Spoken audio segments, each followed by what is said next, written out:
ನಮಸ್ಕಾರ ಗೆಳೆಯರಿ, stock market Kannada ಚಾನಲ್ಗೆ ಸ್ವಾಗತ ಸುಸ್ವಾಗತ. ಗೆಳೆಯರಿ, ಈ ವಿಡಿಯೋದಲ್ಲಿ ಇವತ್ತು ನಾವು ಯಾವೆಲ್ಲ ಷೇರುಗಳನ್ನು ನಮ್ಮ ಫೋಕಸ್ ಅಲ್ಲಿ ಇಟ್ಕೊಂಡು ಅಬ್ಸರ್ವ್ ಮಾಡಬೇಕು, ಯಾವೆಲ್ಲ ಷೇರುಗಳಲ್ಲಿ ಅಪ್ಸ್ ಅಂಡ್ ಡೌನ್ಸ್ ಕಂಡು ಬರ್ಬೋದು ಅನ್ನೋದನ್ನ ತಿಳ್ಕೊಳ್ಳೋಂಥ ಪ್ರಯತ್ನ ಮಾಡೋಣ. ಸಾಕಷ್ಟು ಸ್ಟಾಕ್ಗಳಿಗೆ ಸಂಬಂಧಪಟ್ಟಂತ ಅಪ್ಡೇಟ್ಸ್ ಅನ್ನ ಕವರ್ ಮಾಡ್ತಾ ಇದ್ದೀನಿ, ಹಾಗಾಗಿ ವಿಡಿಯೋನ ಕೊನೆವರೆಗೂ ನೋಡಿ ಪೂರ್ತಿ ವಿಚಾರ ತಿಳ್ಕೊಳ್ಳಿ. ಮೊದಲಿಗೆ ಡಿಸ್ಕ್ಲೈಮರ್ ಕೊಡ್ಲಿಕ್ಕೆ ಇಷ್ಟಪಡ್ತೀನಿ. ಇಲ್ಲಿ ಕವರ್ ಮಾಡ್ತಿರೋಂಥ ಯಾವುದೇ ಸ್ಟಾಕ್ ಅನ್ನು ಕೂಡ ರೆಕಮೆಂಡ್ ಮಾಡ್ತಿಲ್ಲ. ನೀವು ಫರ್ದರ್ ಸ್ಟಡಿ ಮಾಡಿ ಡಿಸಿಷನ್ ತಗೊಳ್ಬೋದು. ಆಸ್ ಎ ಎಜುಕೇಶನಲ್ ಪರ್ಪಸ್ ನಾನು ಈ ವಿಡಿಯೋನ ನಿಮ್ಮ ಮುಂದೆ ತರ್ತಾ ಇದ್ದೀನಿ.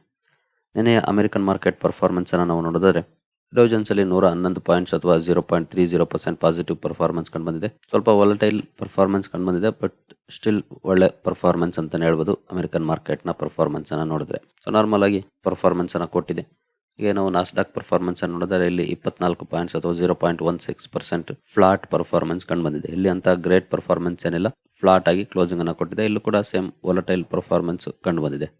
ಎಡಿಆರ್ಗಳ ಪರ್ಫಾರ್ಮೆನ್ಸ್ ಅನ್ನು ನೋಡಿದ್ರೆ ಇನ್ಫೋಸಿಸ್ ಅಲ್ಲಿ 0.92% ಪಾಸಿಟಿವ್ ಪರ್ಫಾರ್ಮೆನ್ಸ್ ಕಂಡು ಬಂದಿದೆ. ICICI ಬ್ಯಾಂಕ್ ಅಲ್ಲೂ ಕೂಡ 0.5% ಗಿಂತ ಜಾಸ್ತಿ ರ್ಯಾಲಿ ಕಂಡು ಬಂದಿದೆ. ಹಾಗೆ HDFC ಬ್ಯಾಂಕ್ ಅಲ್ಲೂ ಕೂಡ 0.5%, ವಿಪ್ರೋದಲ್ಲಿ 1% ಇದೆ, ಡಾಕ್ಟರ್ ರೆಡ್ಡಿಸ್ ಅಲ್ಲಿ 1.29%. ಆಲ್ಮೋಸ್ಟ್ ಮೇನ್ ಎಡಿಆರ್ಗಳು ಒಳ್ಳೆ ಪರ್ಫಾರ್ಮೆನ್ಸ್ ಅನ್ನ ಕೊಟ್ಟಿದ್ದಾವೆ ನಿನ್ನೆ. ನೋಡೋಣ ಇವತ್ತು ನಮ್ಮ ಮಾರ್ಕೆಟ್ ಅಲ್ಲಿ ಯಾವ ರೀತಿ ರಿಯಾಕ್ಷನ್ ಬರುತ್ತೆ ಸ್ಟಾಕ್ಗಳಲ್ಲಿ ಅಂತ. ನೆಕ್ಸ್ಟ್ FIS DIS ಆಕ್ಟಿವಿಟೀಸ್ಗೆ ಬರೋದಾದ್ರೆ FIS ನೆನ್ನೆ ನೋಡಬಹುದು 2926 ಕೋಟಿ ನೆಟ್ ಬೈಯಿಂಗ್ ಅನ್ನ ಮಾಡಿದ್ದಾರೆ. DIS 192 crores ನೆಟ್ ಸೆಲ್ಲಿಂಗ್ ಅನ್ನ ಮಾಡಿದ್ದಾರೆ. ಸೊ ವಾಲ್ಯೂಮ್ಸ್ ಸ್ವಲ್ಪ ಕಡಿಮೆ ಆಗ್ಬೋದು ಅನ್ನೋಂತ ಎಕ್ಸ್ಪೆಕ್ಟೇಷನ್ ಇತ್ತು, ಬಟ್ ಯಾವುದೇ ರೀತಿಯ ವಾಲ್ಯೂಮ್ಸ್ ಏನು ಕಮ್ಮಿ ಆಗಿಲ್ಲ. ನೋಡಬಹುದು 10,600 ಕೋಟಿ ಹಾಗೆ 7,728 ಕೋಟಿ ಸೆಲ್ಲಿಂಗ್ ಅನ್ನ ಮಾಡಿದ್ದಾರೆ. ಓವರ್ ಆಲ್ ನೆಟ್ ಸೆಲ್ ಅಥವಾ ಪರ್ಚೇಸ್ 2,926 ಕೋಟಿ ಪಾಸಿಟಿವ್ ಇದೆ. ಸೊ ಒಳ್ಳೆ ಪ್ರಮಾಣದಲ್ಲಿ ನಿನ್ನೆ ಬೈಯಿಂಗ್ ಅನ್ನ ಮಾಡಿದ್ದಾರೆ ಅಂತ ಹೇಳ್ಬೋದು FIS ಕಡೆಯಿಂದ. ನೆಕ್ಸ್ಟ್ ಇಂಡಿವಿಜುವಲ್ ಸ್ಟಾಕ್ ಗಳ ಬಗ್ಗೆ ಬರೋದಾದ್ರೆ ಅರ್ತ್ ಇಂಡಸ್ಟ್ರೀಸ್ ನಿನ್ನೆ ಒಳ್ಳೆ ಪರ್ಫಾರ್ಮೆನ್ಸ್ ಸ್ಟಾಕ್ ಅಲ್ಲಿ ಕಂಡು ಬಂದಿತ್ತು. ಮೊರ್ಗನ್ ಸ್ಟಾನ್ಲಿ ಅವರು ಈ ಕಂಪನಿಗೆ ಓವರ್ ವೇಟ್ ರೇಟಿಂಗ್ ಅನ್ನ ಕೊಟ್ಟಿದ್ದಾರೆ. ಸೊ ಆ ಕಾರಣಕ್ಕಾಗಿ ಸುದ್ದಿಯಲ್ಲಿರುತ್ತೆ. ಮೇ ಬಿ ಪಾಸಿಟಿವ್ ರಿಯಾಕ್ಷನ್ ಕೂಡ ಕಂಡು ಬಂದರೂ ಬರಬಹುದು, ಬಟ್ ನೋಡೋಣ. ಒಳ್ಳೆ ರಿಕವರಿ ಮೋಡ್ಗೆ ಬರೋ ಲಕ್ಷಣಗಳು ಕಾಣ್ತಾ ಇದೆ ಕೆಮಿಕಲ್ ಇಂಡಸ್ಟ್ರಿಯ ಸ್ಟಾಕ್ ಗಳಲ್ಲಿ. ನೋಡೋಣ ಸಂಜೆ ಇವತ್ತು ಸಾಧ್ಯವಾದರೆ ಅದರ ಬಗ್ಗೆ ಸಪರೇಟ್ ವಿಡಿಯೋದಲ್ಲಿ ನಿಮಗೆ ತಿಳಿಸ್ಕೊಡುವಂತ ಪ್ರಯತ್ನ ಮಾಡ್ತೀನಿ. ಈ ಕಂಪನಿಗೆ ಓವರ್ ವೇಟ್ ರೇಟಿಂಗ್ ಅನ್ನು ಕೊಟ್ಟಿರೋದ್ರಿಂದ ಸುದ್ದಿಯಲ್ಲಿರುತ್ತೆ. ಈ ಸ್ಟಾಕ್ ಅನ್ನ ಅಬ್ಸರ್ವ್ ಮಾಡಬಹುದು ಯಾವ ರೀತಿ ರಿಯಾಕ್ಷನ್ ಇವತ್ತು ಕಂಡು ಬರುತ್ತೆ ಅಂತ. ಹಾಗೆ ನೆಕ್ಸ್ಟ್ ಸ್ಟಾಕ್ಗೆ ಬರೋದಾದ್ರೆ ಝೊಮ್ಯಾಟೋಗೆ ಟ್ಯಾಕ್ಸ್ ನೋಟಿಸ್ ಬಂದಿದೆ. 402 ಕೋಟಿ ಟ್ಯಾಕ್ಸ್ ಅನ್ನ ಪೇ ಮಾಡಬೇಕು ಅಂತ. ಅಂದ್ರೆ ಇವರು ಡೆಲಿವರಿ ಚಾರ್ಜಸ್ ಏನ್ ಮಾಡಿದರೆ ಅದಕ್ಕೆ GST ಅನ್ನ ಪೇ ಮಾಡಿಲ್ಲ, ನೀವು 402 ಕೋಟಿ ಪೇ ಮಾಡಿ ಅಂತ ನೋಟಿಸ್ ಬಂದಿದೆ. ಆ ಕಾರಣಕ್ಕಾಗಿ ಝೊಮ್ಯಾಟೊ ಸುದ್ದಿಲಿರುತ್ತೆ. ಈ ಸ್ಟಾಕ್ ಅನ್ನು ಕೂಡ ಅಬ್ಸರ್ವ್ ಮಾಡಬಹುದು ನಿಮ್ಮ ರಡಾರ್ ಇಟ್ಕೊಂಡು ಇವತ್ತು ಯಾವ ರೀತಿ ರಿಯಾಕ್ಷನ್ ಬರುತ್ತೆ ಅಂತ. ಹಾಗೆ ನೆಕ್ಸ್ಟ್ ಸ್ಟಾಕ್ ಬರೋದಾದ್ರೆ ಟಾಟಾ ಪವರ್ ನ ಜೊತೆ PFC ಈ ಎರಡು ಕಂಪನಿಗಳು ಸುದ್ದಿಯಲ್ಲಿರುತ್ತೆ. PFC ಸಬ್ಸಿಡಿಯರಿ ಬಿಕಾನೆರ್ ನಿಮ್ರಾನ ಅನ್ನೋ ಟ್ರಾನ್ಸ್ಮಿಷನ್ ಗೆ ಸಂಬಂಧಪಟ್ಟಂತ ಬಿಸ್ನೆಸ್ ಅನ್ನ ಟಾಟಾ ಪವರ್ಗೆ ಟ್ರಾನ್ಸ್ಫರ್ ಮಾಡಿದೆ PFC. ಸುಮಾರು 18 ಕೋಟಿ ಡೀಲ್ ಇದು PFC ಇಂದ ಟಾಟಾ ಪವರ್ಗೆ ಟ್ರಾನ್ಸ್ಫರ್ ಆಗಿದೆ. ಸೊ ಆ ಕಾರಣಕ್ಕಾಗಿ ಟಾಟಾ ಪವರ್ ಅಂಡ್ PFC ಎರಡು ಕೂಡ ಸುದ್ದಿಯಲ್ಲಿರುತ್ತೆ. ಎರಡು ಸ್ಟಾಕ್ ಗಳನ್ನ ಅಬ್ಸರ್ವ್ ಮಾಡಬಹುದು ಯಾವ ರೀತಿ ರಿಯಾಕ್ಷನ್ ಮಾರ್ಕೆಟ್ ಅಲ್ಲಿ ಇವತ್ತು ಕಂಡು ಬರುತ್ತೆ ಅಂತ. ಪಾಸಿಟಿವ್ ಇರುತ್ತಾ ನೆಗೆಟಿವ್ ಇರುತ್ತಾ ಅನ್ನೋದನ್ನ ನಿಮ್ಮ ರಡಾರ್ ಇಟ್ಕೊಂಡು ಅಬ್ಸರ್ವ್ ಮಾಡಬಹುದು. ಈಗ ನೆಕ್ಸ್ಟ್ ಸ್ಟಾಕ್ ಬರೋದಾದ್ರೆ HDFC ಬ್ಯಾಂಕ್ ಸುದ್ದಿಯಲ್ಲಿರುತ್ತೆ. ಕಾರಣ ನೋಡಬಹುದು, ಅತನು ಚಕ್ರವರ್ತಿ ಅವರನ್ನ ಚೇರ್ಮನ್ ಆಗಿ ಅಪಾಯಿಂಟ್ಮೆಂಟ್ ಮಾಡಿದೆ ಕಂಪನಿಯ ಬೋರ್ಡ್. ಆ ಕಾರಣಕ್ಕಾಗಿ HDFC ಬ್ಯಾಂಕ್ ಕೂಡ ಸುದ್ದಿಯಲ್ಲಿರುತ್ತೆ. ಈ ಸ್ಟಾಕ್ ಅನ್ನು ಕೂಡ ನಿಮ್ಮ ರಡಾರ್ ಇಟ್ಕೊಂಡು ಅಬ್ಸರ್ವ್ ಮಾಡಬಹುದು.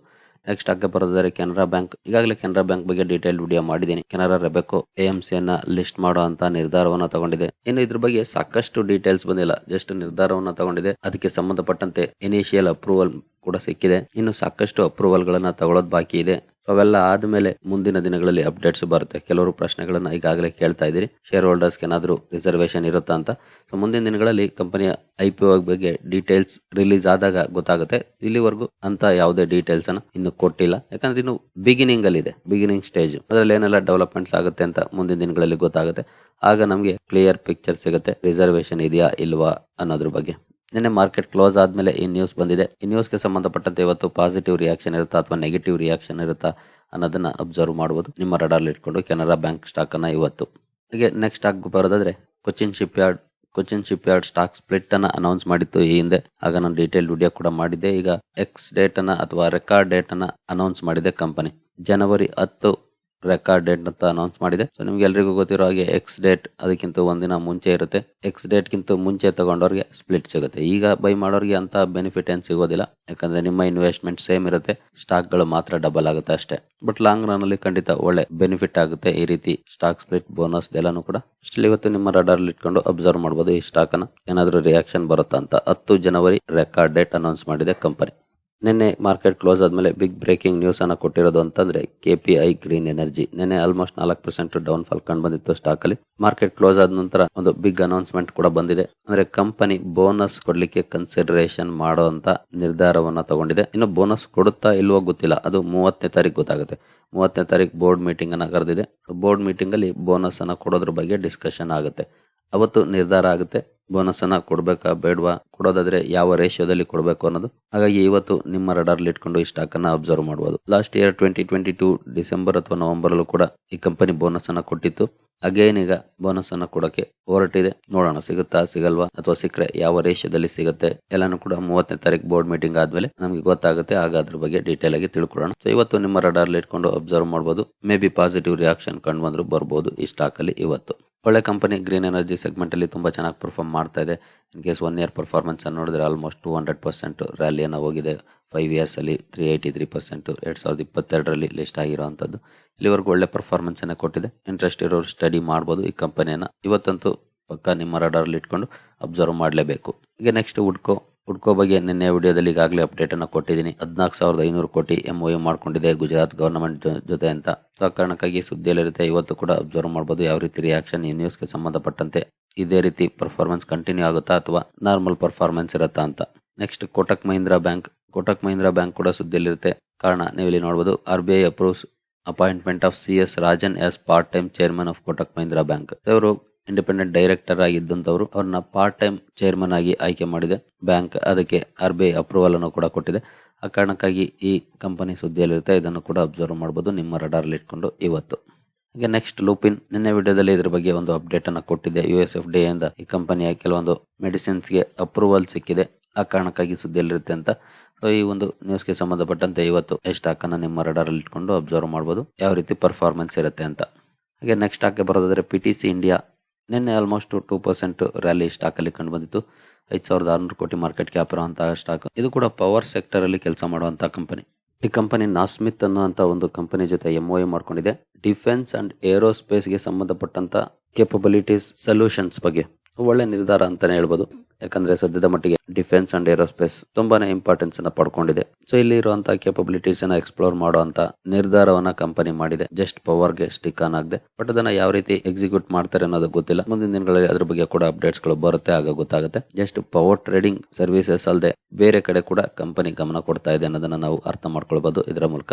ಈ ಸ್ಟಾಕ್ ಒಳ್ಳೆ ಪರ್ಫಾರ್ಮೆನ್ಸ್ ಅನ್ನ ಕೊಟ್ಟಿದೆ. ನಿನ್ನೆ ನಮ್ಮ ರೆಗ್ಯುಲರ್ ವ್ಯೂವರ್ ಒಬ್ರು ಪ್ರಶ್ನೆ ಕೂಡ ಮಾಡಿದ್ರಿ, ಈ ಕಂಪನಿ ಒಳ್ಳೆ ಪರ್ಫಾರ್ಮೆನ್ಸ್ ಕೊಟ್ಟಿದೆ ಹೇಗಿದೆ ಅಂತ.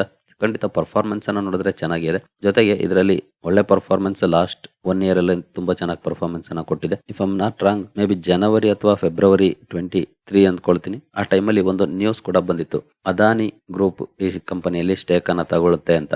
ಅಂತಹ ಸಮಯದಲ್ಲಿ ಭರ್ಜರಿ ರ್ಯಾಲಿ ಕೂಡ ಈ ಸ್ಟಾಕ್ ಅಲ್ಲಿ ಕಂಡು ಬಂದಿತ್ತು. ಬಟ್ ಅವ್ರು ಸ್ಟೇಕ್ ಅನ್ನ ತಗೊಳ್ಳಿಲ್ಲ. ಬಟ್ ಸ್ಟಿಲ್ ಈ ಕಂಪನಿಯಲ್ಲಿ ಒಳ್ಳೆ ಪರ್ಫಾರ್ಮೆನ್ಸ್ ಏನ್ ಸ್ಟಾಪ್ ಆಗ್ಲಿಲ್ಲ.